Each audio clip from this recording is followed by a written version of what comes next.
नमस्कार दोस्तों, भगवान भोलेनाथ का पवित्र मास सावन का महीना चल रहा है।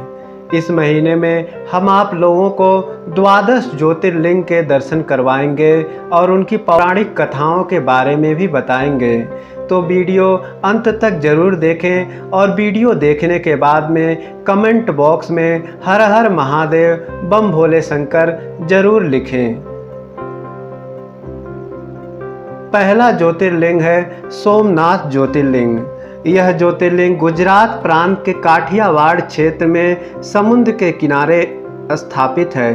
पुराणों की कथा के अनुसार दक्ष प्रजापति की 27 कन्याएं थीं। उन सभी का विवाह चंद्रदेव के साथ हुआ था, किंतु चंद्रमा का समस्त अनुराग व प्रेम उनमें से केवल रोहिणी के प्रति था। उनके इस कृत्य से दक्ष प्रजापति क्रुद्ध होकर उन्हें क्षयग्रस्त हो जाने का श्राप दे दिया। चंद्रदेव बहुत दुखी हुए। इस श्राप के निवारण के लिए चंद्रदेव ने भगवान भोलेनाथ की आराधना किया। भगवान उनकी तपस्या से प्रसन्न होकर उन्हें श्राप मुक्त किया। चंद्रदेव की प्रार्थना पर भगवान भोलेनाथ वहीं पर ज्योतिर्लिंग के रूप में विराजमान हुए।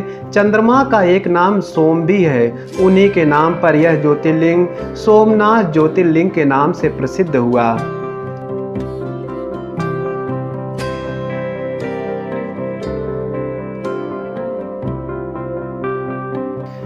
श्री मल्लिकार्जुन ज्योतिर्लिंग। यह ज्योतिर्लिंग आंध्र प्रदेश के कृष्णा नदी के तट पर श्री शैल पर्वत पर स्थित है। पुराणों की कथा के अनुसार भगवान शंकर के दोनों पुत्रों श्री गणेश और श्री कार्तिकेय जी में से सर्वप्रथम विवाह किसका हो, यह जानने के लिए माता पार्वती और भगवान भोलेनाथ ने उन्हें पृथ्वी की परिक्रमा करने के लिए भेजा और स्वामी कार्तिकेय तो अपना वाहन उठा करके पृथ्वी की परिक्रमा करने के लिए निकल पड़े, परंतु गणेश जी वहीं पर माता पिता को बिठा करके उनकी परिक्रमा कर लिए और जिससे उनका विवाह सर्वप्रथम हो गया। जब स्वामी कार्तिकेय वापस आए तो यह देख करके वह नाराज हो गए और कैलाश पर्वत को छोड़ करके क्रौंच पर्वत पर चले गए।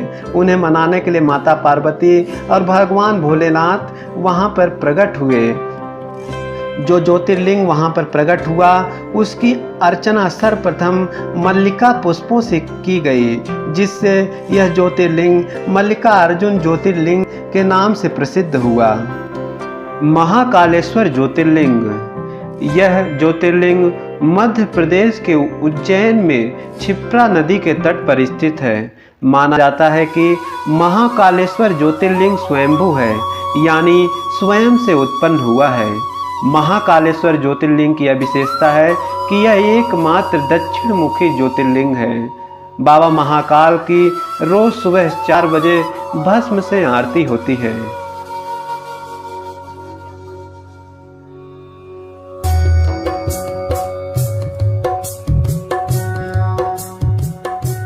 ओमकारेश्वर ज्योतिर्लिंग। यह ज्योतिर्लिंग मध्य प्रदेश के प्रसिद्ध शहर इंदौर के समीप खंडवा डिस्ट्रिक्ट में नर्मदा नदी के तट पर स्थित है। पहाड़ के चारों ओर नदी बहने से यहाँ ओम का आकार बनता है, इसलिए यह ज्योतिर्लिंग ओमकारेश्वर के नाम से जाना जाता है।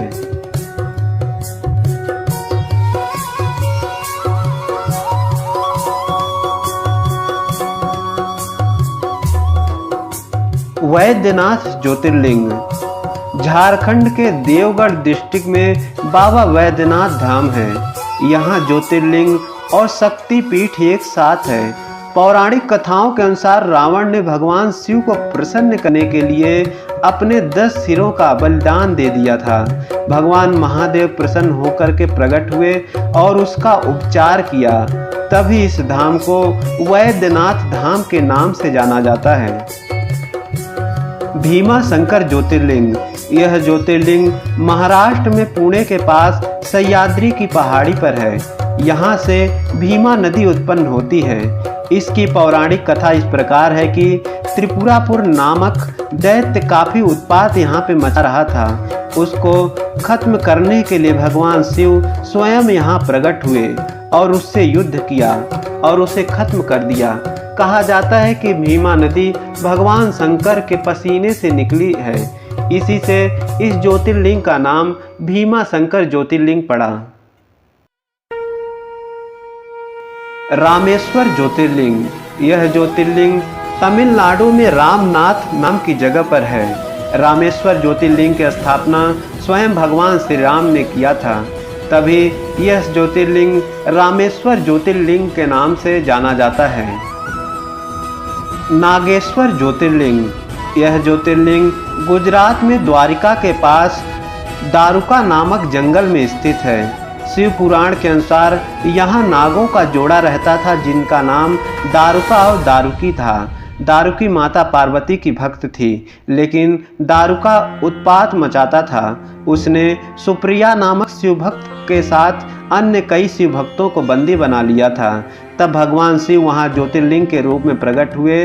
तब से भगवान शिव यहाँ नागेश्वर ज्योतिर्लिंग के नाम से विराजमान हैं।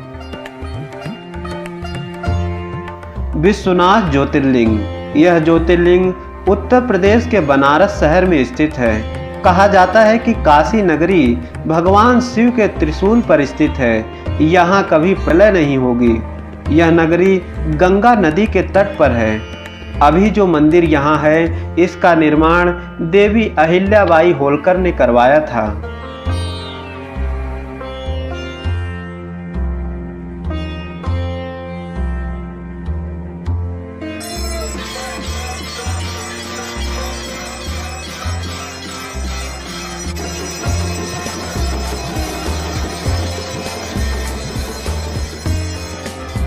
त्र्यंबकेश्वर ज्योतिर्लिंग, यह ज्योतिर्लिंग महाराष्ट्र में नासिक के पास स्थित है।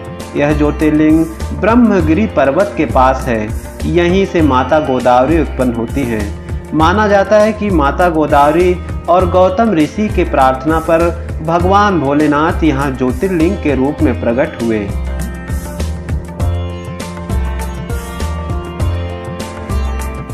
केदारनाथ ज्योतिर्लिंग, यह ज्योतिर्लिंग उत्तराखंड के रुद्रप्रयाग जिले में स्थित है।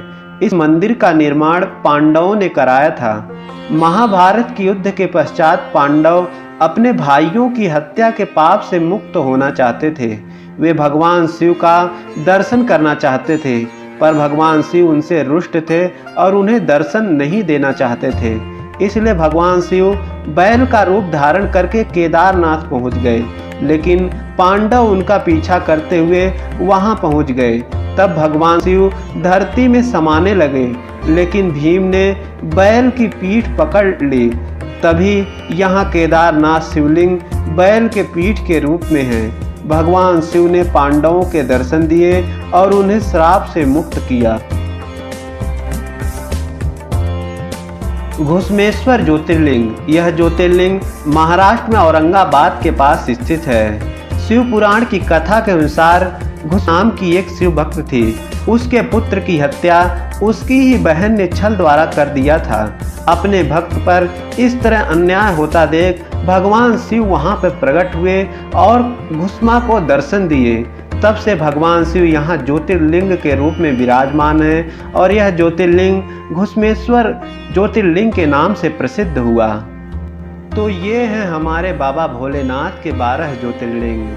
सौराष्ट्रे सोमनाथम च श्रीशैल्ये मल्लिकार्जुनम, उज्जैन्यम महाकालम ओमकारम अमलेश्वरम, पारल्यां वैजनाथम च डाकिन्यां भीमाशंकरम, सेतुबंधे तु रामेशम नागेशम दारुकावने, वाराणस्यां तु विश्वेशम त्र्यंबकम गौतमी तटे, हिमालये तु केदारम घुसमेश्वरम च शिवालय। ओम नमः शिवाय। हर हर महादेव। अगर हमारी यह वीडियो आप लोगों को अच्छी लगी हो तो हमारे चैनल को लाइक, सब्सक्राइब और बेल आइकन को प्रेस करना ना भूलें।